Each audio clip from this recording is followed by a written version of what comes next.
தெருநாய்கள் என்று நீங்கள் சாதாரணமாக சொல்லிவிட முடியாது. தெருநாய்களுடைய பணிகளை நீங்கள் சாதாரணமா நம்ம செஞ்சிட முடியாது. மற்ற விலங்குகளை காட்டிலும் மனிதர்களோடு நெருங்கி பழகுவதாகட்டும், மனிதர்களுக்கு தன்னுடைய நன்றியை காட்டுவதாகட்டும், நாய்களுக்கு இணையாக எந்த ஒரு உயிரினமும் கிடையாது. இப்ப நாயும் பூனையும் ஒன்றொன்று. பூனைகளுடைய வளர்ச்சியை தடுக்கணும்னா நாய் அந்த இடத்துல இருக்கணும். எலிகளை தடுக்கணும்னா பூனை அங்க இருக்கணும். இது பாத்தீங்கன்னா சூழலியல் சமநிலைன்னு சொல்லுவோம். விலங்கு அதிகபட்சமாக இனப்பெருக்கமாய் வராமல் இருக்கணும்னா அதற்கான எதிரியை இயற்கையை தீர்மானிச்சு வச்சிருக்கு. அப்ப மனிதர்களுக்கு யார் எதிரின்னு நீங்க கேட்கலாம். மனிதர்கள் தான் எதிரி. இதுதான் சூழலியல் இருக்கக்கூடிய சமநிலை. நாய்களால் வருகின்ற பிரச்சனைகளை விட நாய் இல்லை என்பதால் வருகின்ற பிரச்சனை அதிகமாகுது. ஒரு தெருவுல பாத்தீங்கன்னா இரவு நேரங்களில் சந்தேகத்திற்கிடமான நபர் யார் வந்தாலும் குறைத்து அவர்களை துரத்துவது மட்டுமல்ல, அவர்களுக்கு எதிர்ப்பு காட்டி அந்த பகுதியை தங்களுடைய கட்டுப்பாட்டில் வைத்திருப்பது நாய்கள். ஒரு நாய் இருக்கிறது என்றால் அந்த பகுதியில் உள்ள பாதுகாப்பு மட்டும் கிடையாது, அங்கு உள்ள அந்த மற்ற தேவையற்ற உங்களுக்கு விலங்கு, பூச்சிகள், எலிகள் இது போன்றவை வராமல் இருப்பதற்கான குழந்தைகளை நேரடியாக தாக்குகின்ற போக்கு, அது உணவு இல்லாதனால பசியின் காரணமாக. இப்படி யானைக்கு எப்படி மதம் பிடிக்குதோ அது மாதிரி நாய்களுக்கு சில நேரங்கள் உணவு இல்லாமையோ மற்ற தேவைகள் கொடுத்து வெறி பிடிக்கிற அப்படிங்கிற ஒரு சூழல் வரும். ஒரு சாதாரண மனிதன் போய் உணவு கேட்டாவே யாரும் தரமாட்டாங்க, திருநாய்களே பராமரிச்சிருவாங்க. ஆனாலும் திருநாய்களை பராமரிப்பதுன்ட்டு சில பேர் உணவிடுவது, பிஸ்கட்டு வாங்கி கொடுக்கறதெல்லாம் அந்த மாதிரியான பண்றாங்க, இல்லை என்று சொல்லிவிட முடியாது.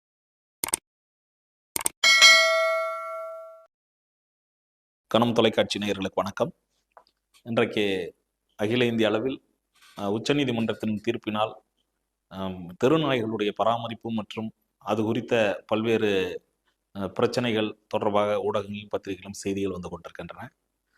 பொதுவாகவே தெருநாய்களை பராமரிப்பது குறித்து பல ஆண்டுகளாக பல பிரச்சனைகள், தெருநாய்கள் அதாவது பொதுமக்களிடம் அத்துமீறி கடிப்பது, இந்த மாதிரி பிரச்சனைகள் வருகிறது. குழந்தைகளிடம் அதுபோல தெருநாய்களுடைய அந்த தொந்தரவுகள் இருக்கிறது என்பதையெல்லாம் நீண்ட காலமாக சொல்லி கொண்டிருக்கிறார்கள். பெருநகரங்களில் பார்த்தீங்கன்னா தெருநாய்களுடைய அந்த அதாவது வளர்க்குவதற்குன்னு யாரும் தனிப்பட்ட முறையில் இல்லை என்பதால் அவர்களை அந்த திருநாய்களை பராமரிப்பது என்பது குறைவாக இருக்கிறது. இன்னொன்று, தெருநாய்களுக்கான உணவை இடுவதில் பார்த்தீங்கன்னா பல பிரச்சனைகள். அதாவது என்னன்னா, இப்போ ஒரு குடும்பத்தில் இப்போ கிராமங்களில் ஒரு நாய்கள் இருந்துச்சுன்னா குறைஞ்சது பார்த்தீங்கன்னா அதுக்குன்னு சில வீடுகளில் சாப்பாடு போடுவாங்க. அதுக்கு பார்த்தீங்கன்னா அதோடைய அந்த வாழ்க்கை தேவைகளுக்கு பிரச்சனை கிடையாது. ஆனால் இங்க நம்மளுடைய மாநகரங்களை பொறுத்தவரை இங்க இருக்கக்கூடிய பொதுமக்கள் என்னன்னா, உங்களுக்கே தெரியும், ஒரு சாதாரண மனிதன் போய் உணவு கேட்டாவே யாரும் தரமாட்டாங்க, திருநாய்களே பராமரிச்சிருவாங்க. ஆனாலும் திருநாய்களை பராமரிப்பதுன்ட்டு சில பேர் உணவிடுவது, பிஸ்கட்டு வாங்கி கொடுக்கறதெல்லாம் அந்த மாதிரியான பண்றாங்க, இல்லை என்று சொல்லிவிட முடியாது. ஆனாலும் கூட குழந்தைகளை நேரடியாக தாக்குகின்ற போக்கு, அது உணவு இல்லாதனால பசியின் காரணமாக. இப்படி யானைக்கு எப்படி மதம் பிடிக்குதோ அது மாதிரி நாய்களுக்கு சில நேரங்கள் உணவு இல்லாமையோ மற்ற தேவைகள் கொடுத்து வெறி பிடிக்கிற அப்படிங்கிற ஒரு சூழல் வருது. இப்போ இதையெல்லாம் பார்க்கின்ற போது, ஒன்று நீங்க சொல்ற மாதிரி ப்ளூ கிராஸ் போன்ற பல அமைப்புகள் நாய்களுடைய அந்த அதோடைய காப்பகம் நடத்துவது, அதோடைய கொண்டு போய் அந்த பராமரிக்கிறது, இது மாதிரியான செய்கிறது உண்டு. ஆனாலும் கூட இன்னொரு செய்தி என்னன்னா, ஒட்டுமொத்தமாக பல பகுதிகளில், நான் சொல்லக்கூடியது புறநகர பகுதிகளில், சென்னை மாநகரம் போன்ற தெருக்களில், இப்போ எங்களுடைய பகுதி குளத்தூர் நோயில இந்த பகுதிகளெலாம் நான் பார்த்த வரைக்கும் எங்களுடைய அந்த பகுதியில் ஓரளவுக்கு பொதுமக்கள் திருநாய்களுக்கு உணவிடு வருகின்ற வழக்கம் இருக்கிறது. இன்னும் அந்த திருநாய்களால் என்ன பாதுகாப்பு என்பதை நம்ம சொல்ல வேண்டியிருக்கு. ஏன்னா ஒரு இரவு நேரங்களில் நான்லாம் பார்த்தீங்கன்னா வேலை முடித்து ஒரு 11-12 மணிக்கு போகிறேன்னா, எங்களை போன்ற அந்த பகுதியில் வசிக்கக்கூடியவர்கள் அதை அடையாளம் கண்டுக்குது. எங்களை குறைக்கிறதையோ எங்களை கடிக்கிறதோ கிடையாது.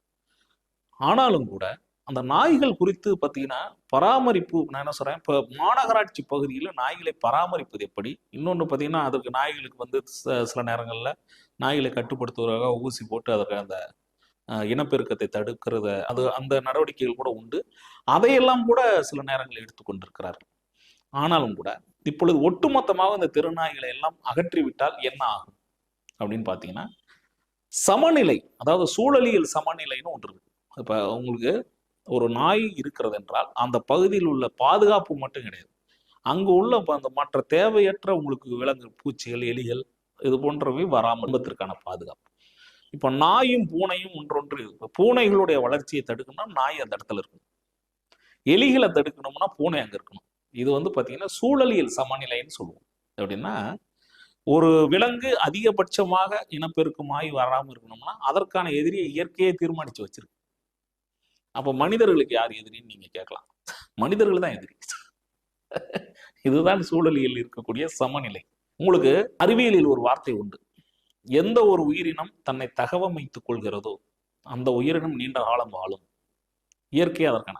ஆனால் அந்த உயிரினம் வாழ்வதற்குரிய இயற்கை சூழலை மனிதன் அந்த கெடுத்து விட்டான், இன்னும் சொல்ல போனால் சமநிலையை தடுத்து விட்டான் என்பதுதான் உண்மை. அந்த அடிப்படையில் பார்க்கின்ற போது தெருநாய்கள் என்று நீங்கள் சாதாரணமாக சொல்லிவிட முடியாது. தெருநாய்களுடைய பணிகளை நீங்கள் சாதாரணமா நம்ம செஞ்சிட முடியாது. ஒரு தெருவில் பார்த்தீங்கன்னா இரவு நேரங்களில் சந்தேகத்திற்கிடமான நபர் யார் வந்தாலும் குறைத்து அவர்களை துரத்துவது மட்டுமல்ல, அவர்களுக்கு எதிர்ப்பு காட்டி அந்த பகுதியை தங்களுடைய கட்டுப்பாட்டில் வைத்திருப்பது நாய்கள் தான்.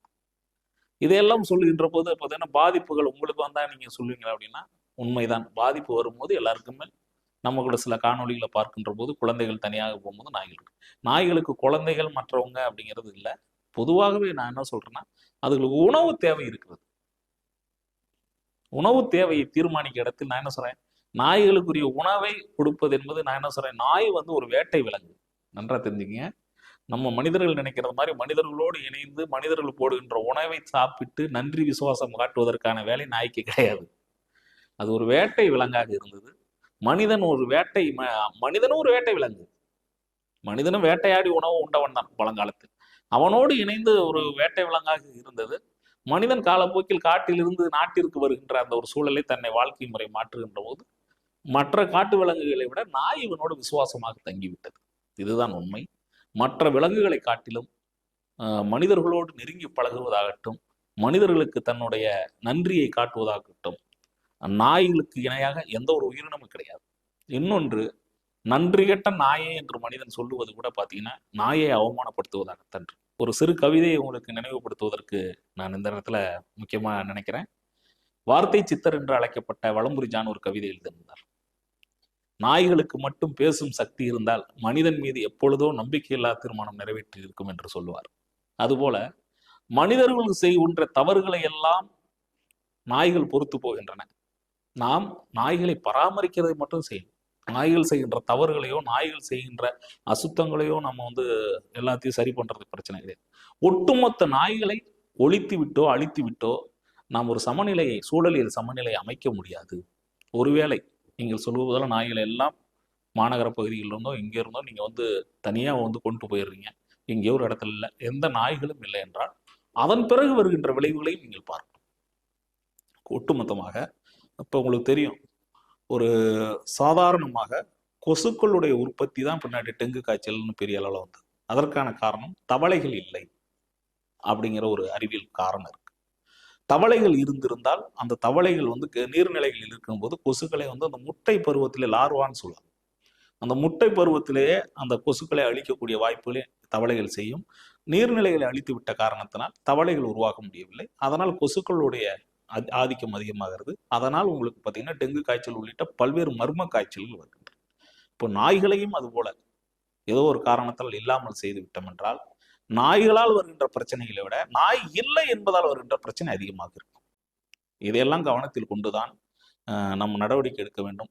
நீதிமன்றங்களில் இருக்கக்கூடிய வழக்குகளையோ நீதிமன்றங்களில் இருக்கக்கூடிய தீர்ப்புகளையோ நம்ம விமர்சிக்க முடியாது. அதே நேரத்தில் ஒரு பொது பிரச்சனை சம்பந்தமாக நீதிமன்றத்தில் சொல்லுகின்ற காரணங்கள் உள்ளடக்கி அது உத்தரவாக வருகின்ற போது அதை நம்ம பின்பற்றக்கூடிய வாய்ப்புகளை அறிவியல் பூர்வமாக அணுக வேண்டிய சூழல் இருக்கிறது. அந்த அடிப்படையில் மனிதநேயத்தோடு நாம் பேசுகிறோம் என்று சொல்லிக் கொண்டாலும் மனிதர்கள் விலங்குகள் மீது மனிதநேயத்தை காட்ட வேண்டும் என்ற அடிப்படையில் தெருநாய்களுக்கான அந்த காரணங்களை அலசி குறிப்பாக காப்பகங்கள் அமைத்து அதற்கு உணவு தேவைகளை ஓரளவுக்கு செய்தாலே மாநகராட்சிகள் மூலமாக உணவிடுதல் கூட செய்யலாம். எத்தனையோ என்னென்னமோ செய்கிறோம்.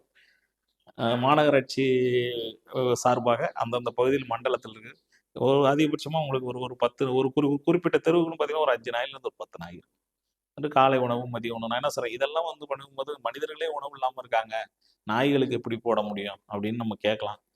அதாவது தேவைகள் என்று வருகின்ற பொழுது சில நேரங்களில் சில செய்திகளை செய்ய வேண்டும். நாய்களை நீங்க நேரம் சாப்பாடு போடுறதுனால அது வீணா போயிடும் அப்படிலாம் நினைக்க வேண்டியதில்லை. நீங்க உணவிட்டால் நாய் தன்னுடைய வேலையை குறிப்பாக அந்த பகுதியில் உள்ள நீங்கள் ஒரு காவல் பணிகளை ஆற்றக்கூடிய அளவிற்கு அதற்குரிய சக்தி உண்டு.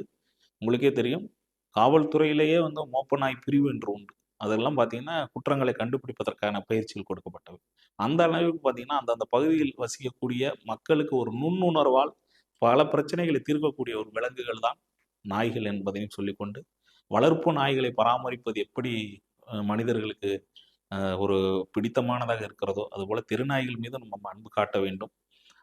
குறிப்பிட்டு சொல்லப்போனால் நாய்களோடு பழகுகின்ற காரணத்தினால் மனிதர்கள் நாய்களை ரொம்ப கேவலமாக நினைத்து விடக்கூடாது.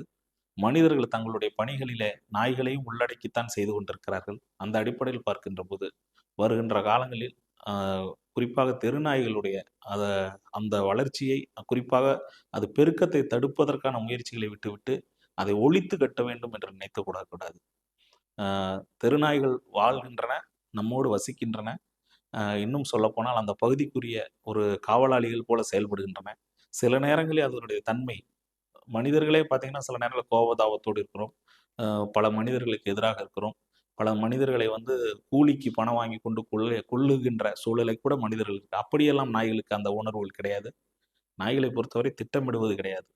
ஒருவரை கடிக்க வேண்டும் என்பது. அந்த நேரத்தில் உணவு தேவை குறித்து வருகின்ற போது அந்த பிரச்சனை வருகிறது.